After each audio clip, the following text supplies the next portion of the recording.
हाँ जी। आज मैं बात करने जा रहा हूँ थोड़ी सी अमिताभ बच्चन और जया के बारे में।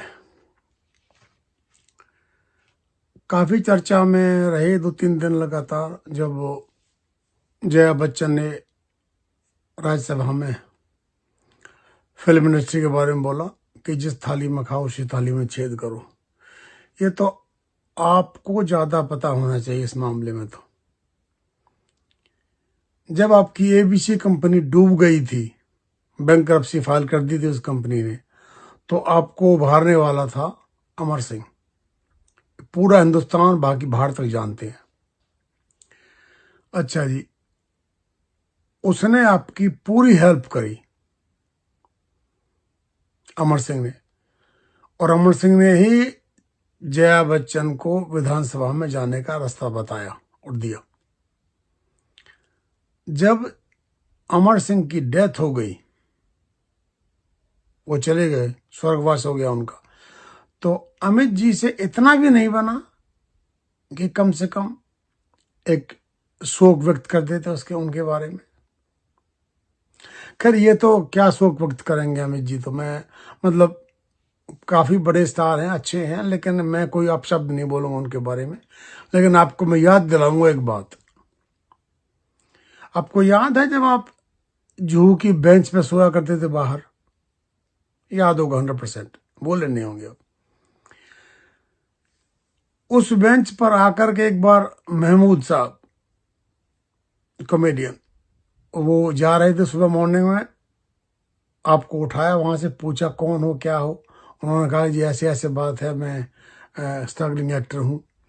तो महमूद साहब ने आपको अपने घर में रहने के लिए जगह दी थी। 1.5 साल रहे आप, आपसे कोई किराया नहीं लिया। वो थे महमूद। और दुख जब होता है जब आपके पिताश्री हरिवंश राय बच्चन जी हॉस्पिटल में एडमिट थे, और उसी हॉस्पिटल के अंदर महमूद साहब एडमिट थे। आप अपने फादर को देखने जाते हैं, आपको पुरानी बात याद नहीं आती है कि आपको 1.5 साल घर में रखा था बगैर पैसे के। आप उनसे एक दुआ सलाम करने के लिए, पूछने के लिए भी नहीं गए आप। ये तो आपकी इंसानियत होगी। और ये इंसानियत आई कहां से आपको पता है? अभी आपकी हिस्ट्री खोदी जा रही है पीछे की। आपको शायद ये पता हो है, आपके जो लास्ट नेम है वो बच्चन नहीं है, वो श्रीवास्तव है। आप श्रीवास्तव से बच्चन कैसे बने?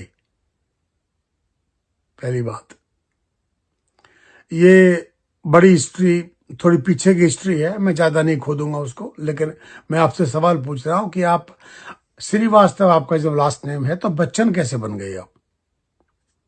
क्योंकि आपके फादर थे, बच्चों जैसी हरकत करते थे। नेहरू जी ने ये नाम दिया था। दूसरी बात, अब बाई बात नेहरू जी की। आपकी माताश्री इलाहाबाद में, यानी प्रयागराज जो भी है, वहां पर मुलाकात हुई इंदिरा जी से। इंदिरा जी और आपकी मम्मी हम उम्र, उनकी एज तकरीबन एक ही थी। ये देखिए,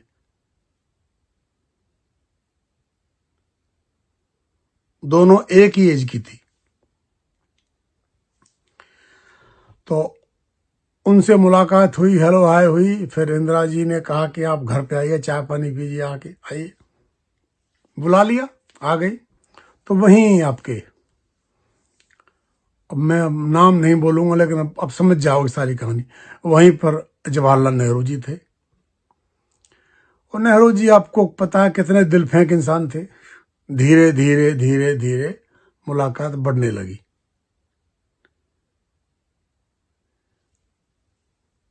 अब जब बेटी की एज की एक लड़की है, उसके साथ में क्या हुआ, अब पब्लिक जानती है सारा कुछ। जो नहीं जानते हैं वो सुनिए। अमिताभ बच्चन, अगर मैं आपको उनकी पिक्चर दिखाऊं, नेहरू की और इनकी एक साथ, तो ध्यान से देखो भी आप। दोनों के जो स्ट्रक्चर है बॉडी का, वो बिल्कुल सेम है। फेस स्ट्रक्चर, आंखों का, नाक, कान, सारा कुछ देखिए आप, बिल्कुल सेम वही है। और दूसरी बात, अगर किसी को शक है तो डीएनए कराओ टेस्ट। राहुल से मत कराना,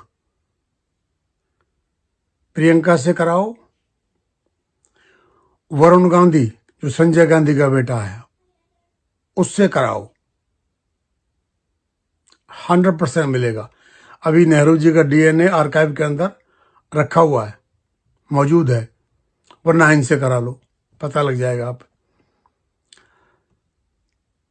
ये आपका मकान दूर था काफी, लेकिन जवाहरलाल नेहरू ने मकान बिल्कुल आनंद भवन के पास बनवा दिया आपका।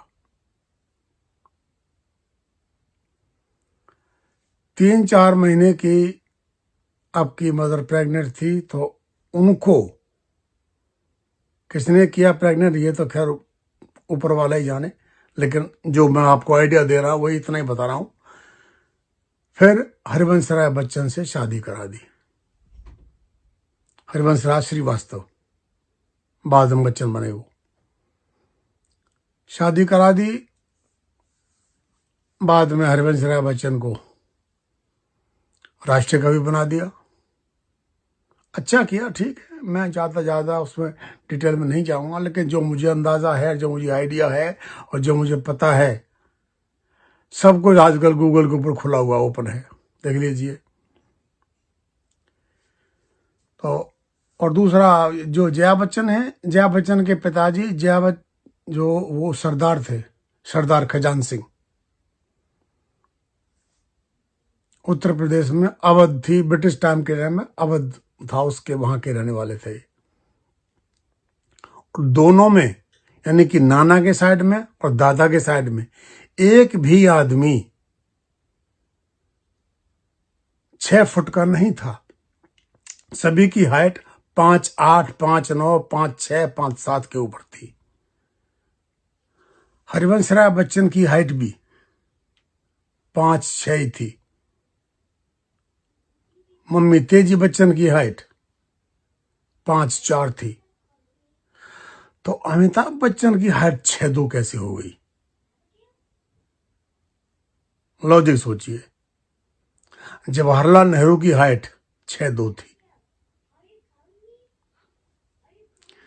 अच्छा जी, दूसरी बात, अगर आपको ध्यान हो, इंदिरा जी को इस बात के बारे में पता था कि अमिताभ बच्चन कौन है। अगर आपको ध्यान होगा, जो पुराने आदमी हैं या सुना होगा, गूगल मिल जाएगा आपको, कुछ भी पूछ लोगे आप, तो वो ये कि जब अमिताभ बच्चन को चोट लगी थी 83 में, कूली फिल्म की शूटिंग के दौरान, तो उस समय इंदिरा गांधी जा रही थी ऑफिशियल विजिट पे जापान। और जब उनको पता मैसेज मिला प्लेन के अंदर, तो वहीं से उन्होंने प्लेन को यू टर्न लिया, रास्ते में से ही वापस मुंबई अमिताभ बच्चन से मिलने के लिए गई। उसके बाद में एवरी आवर्स, हर घंटे अमिताभ बच्चन का न्यूज बुलेटिन चलता था। बहुत गहरे रिश्ते थे। दूसरी बात, उसके बाद में आपके कनेक्शन, फिर जब सारा जो घर था उनका, अमिताभ बच्चन, सॉरी, उसका नेहरू जी का, आनंद भवन से आकर के वो दिल्ली आ गए 3 मूर्ति भवन के अंदर। तो अब ध्यान से देखिए, 3 मूर्ति भवन के ठीक बराबर में, ज्यादा दूर नहीं है, एक ब्लॉक ही है ऊपर, वहीं पर अमिताभ बच्चन का मकान है। तो वहां भी मकान पे तेजी बच्चन का 3 मूर्ति भवन में लगा रहता था आना जाना। मैं ये बात काफी दिन से होल्ड करके बैठा हुआ था, बताई नहीं कि मैंने किसी को, मैं चलो छोड़ो क्या कहना। लेकिन जब जया बच्चन जी ने सारी कहानी खोल दी ना, उनकी बेटी खुद की ड्रग लेती है, वो डरी इसीलिए थी कि मेरी बेटी का भेद ना खुल जाए कहीं, इसीलिए वो उसकी हो खिलाफ। अब तुम्हारे पति देव की यानी अमिताभ बच्चन की जो भी फिल्म आएगी ना, पब्लिक संभालेगी। अब देख तमाशा, चेहरे आ रही है, 100% बाइकआउट होगा। क्योंकि अब तुमने तो फिल्म इंडस्ट्री एक आदमी की नहीं है, आपकी नहीं है। जितना आपने किया है उसका तो भुगतना पड़ेगा ना भी आपको। अभी देखना कितना अच्छे ट्रोल होते हैं। जितनी भी फिल्में आएंगी ना, गारंटी से बता रहा हूँ आपको, जितने भी खान्स हैं, जितने भी कपूर्स हैं, जितने भी सिंह हैं, सबकी जो है ना, वो जनता ने यानी पब्लिक ने आपको बिठाया छत के ऊपर, अपने सर के ऊपर, और वही गिराएंगे नीचे। अभी देखो तमाशा। जिस किसी को अगर शक है कि ये नहीं है अमिताभ बच्चन, जवाहरलाल नेहरू का डीएनए नहीं है उसके अंदर, तो चेक कराओ, डीएनए टेस्ट कराओ, डीएनए। उसके बाद पता लग जाए कौन कहाँ क्या कैसा है। ठीक है ना, यही मैंने बताना था आज। तो काफी दिन से मैं बैठा था, मैं बोला इतने बड़े आदमी नहीं बोलना चाहिए, अच्छी बात है यार, लेकिन आपकी धर्मपत्नी ने काम खराब कर दिया सारा, उसलिए खोपड़ी घूम गई। इसी वजह से मुझे ये सब काम करना पड़ा। नहीं तो मैं नहीं कहना चाह रहा था ये, मेरे को बहुत पहले से पता सारी कहानी किसका ही, बहुत पहले से। ठीक है जी, ओके, अच्छा लगता है ना बताना दूसरों को। Thank you.